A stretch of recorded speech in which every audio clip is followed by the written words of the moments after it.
Hello everyone! From the European Observatory of Service Learning in Higher Education, this communication will show you the mapping service learning in European higher education for the conference What Does It Mean to Become an Engaged University? This is Ana Cayuela talking. First of all, a few seconds to talk about the framework of the observatory. As we can see here in the picture, in 2014, the European Union funded Eu HE1, an Erasmus project that finished in 2017, and once the project concluded, it was agreed by all the partners to transform Eu HE1 in the European network. After that, in 2018, during the 9th Spanish and first European Conference of Service Learning in Higher Education, the network agreed that they will become a legal entity. So after that, in January 2019, it was launched the observatory, and consequently, in September of the same year, they formed the European Association of Service Learning in Higher Education during the second European Conference of Service Learning in Higher Education in Antwerp, Belgium. Some of the objectives of the observatory comprise: 1. To contribute to the promotion and institutionalization of service learning. 2. To collect quality evidence-based practices. And 3. To develop a well-structured and updated repository. Within the second objective, we have two ways to collect primary data. The first one is the questionnaire for mapping service learning. It is simple and it collects brief and basic information, mostly technical and descriptive data. And the second one is the form of good service learning practices that collects qualitative, deep and detailed information of service learning.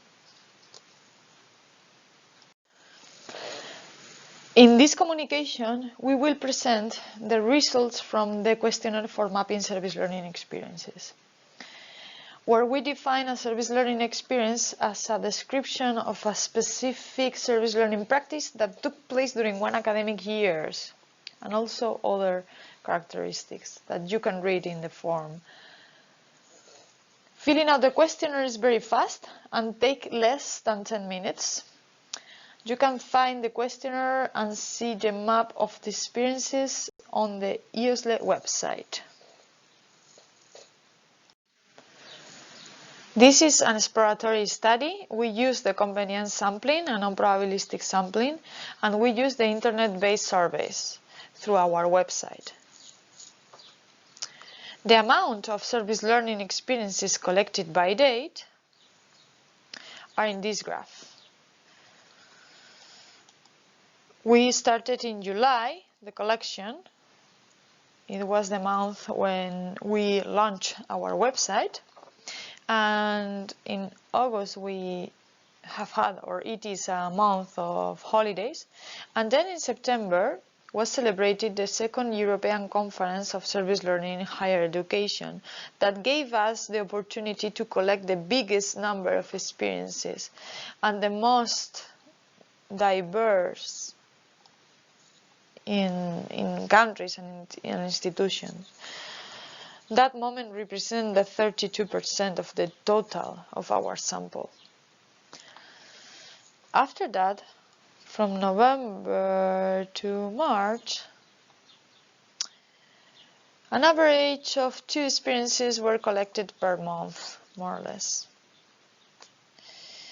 Well, almost in the middle we have had the Christmas holidays, and at the beginning of the year exams with the students. And in March of this year, as all you know, the pandemic crisis erupted. And scheduled conferences had to be cancelled. At some point, the collection of experiences seemed to increase do an extra effort made by the observatory, a super extra effort, through a snowball sample, but this multiple cancellation of events has seriously affected the normal development of the collection, the normal development of our fieldwork, definitely. Until June 8th, the sample of the service learning in Europe shows a total of 65 service learning experiences in 41 different higher education institutions in 17 different European countries and comprises more than 6,000 students and more than 16,000 final beneficiaries or community members. And what kind of higher education institutions perform service learning in Europe? Let's talk about the kind of institutions. The vast majority are universities, of which more than a half are public. More than a third are faith-based, and a large number provided institutional support, as we can see also in this graph. Of these European institutions, the main disciplines linked to service learning were education, business, sociology, and psychology. And when we grouped them by academic fields, it results a vast majority of social science.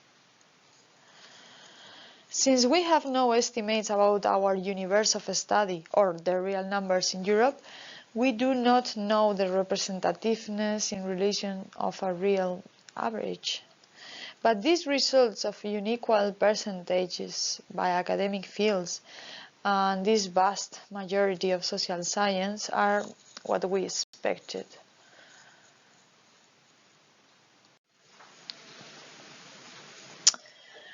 These data allow us to state that more than 6,000 students have done service learning in European higher education institutions. There are groups of all sizes, groups of students in each service learning, but mostly concentrated in the extremes, groups of 10 or less students, and groups of more than 50 students. These service learning experiences are mostly linked to the undergraduate degree level. More than a half of the service learning were exclusively centered in undergraduate students. Few of them combine several academic levels like master and undergraduate or undergraduate, master and PhD in the same experience. And proportions regarding the configuration linked to the curriculum, proportions were very similar for both the service learning experiences integrated in a subject or the service learning experiences as a course itself of service learning. A direct interaction is important in Europe. More than a half of the students received classroom training, and just over a third received mixed teaching. The interaction between the community members and the students was mainly face-to-face or mixed.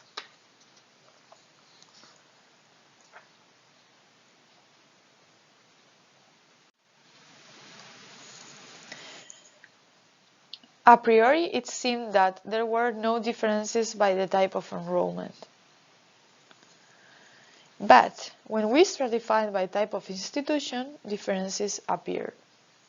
In this graph, we see that non-religious institutions offer voluntary service learning for the majority of students. However, it is the contrary in the case of faith-based institutions that mainly perform mandatory service learning for the students.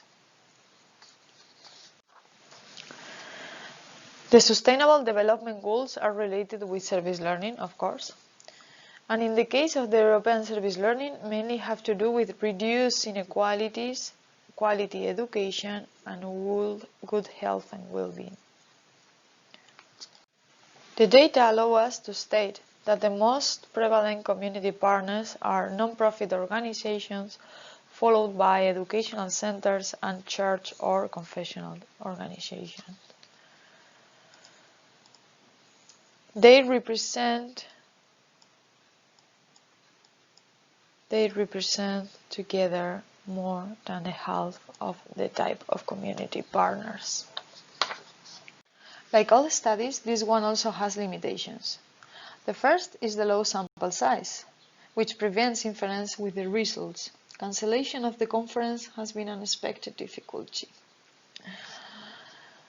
Also, the non-probabilistic techniques that do not support statistical inferences.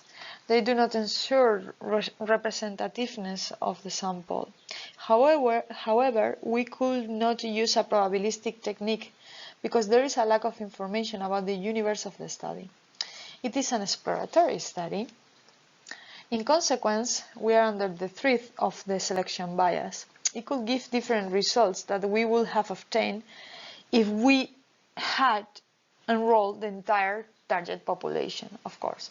But again, this was impossible. No one has that information of service learning in European higher education institutions. This is new, this is exploratory. An old limitation in European studies is the lack of a common language. It could be leaving many cases out of the study, but this study admits the use of Google Translator in its collection system in the website, which allows to overcome this limitation.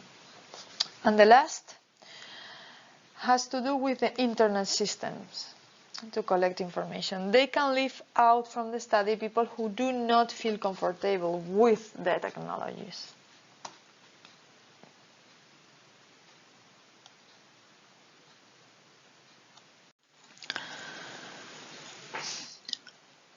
Service learning in European higher education institutions has its own idiosyncrasy. That's the main conclusion. They are mainly carried out in public universities and in social science disciplines. It was a result that we expected and that seems to differ from service learning in other regions, such as the United States of America. In the United States of America, in addition to having a longer tradition of service learning, usually has a more technical or applied university philosophy and a larger number of scientific publications about service learning carried out in medical science, nursing, or engineering, for example. At the same time, this may explain why Europe contributes through service learning to sustainable development goals such as reduce inequalities and quality education.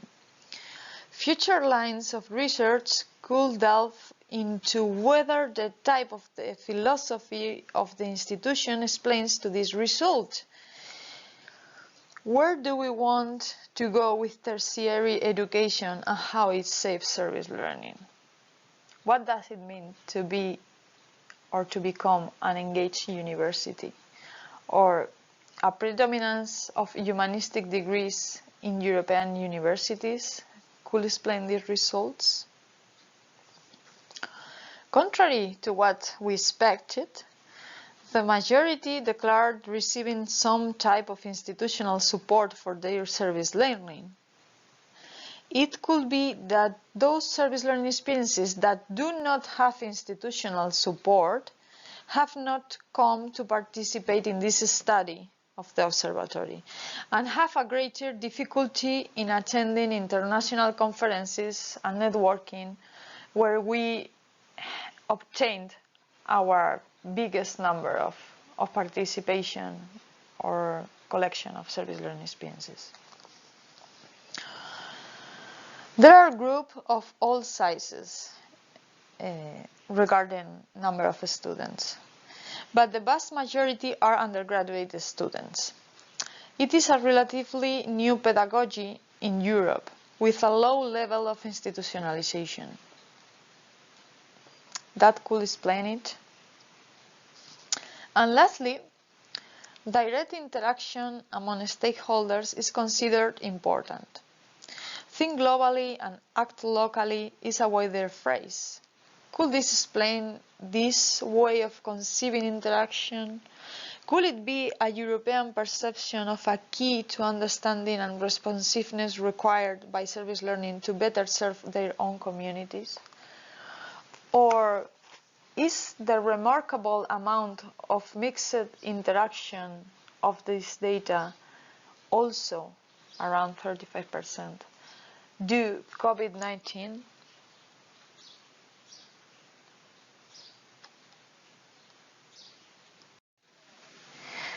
Thank you so much for being there, even virtually.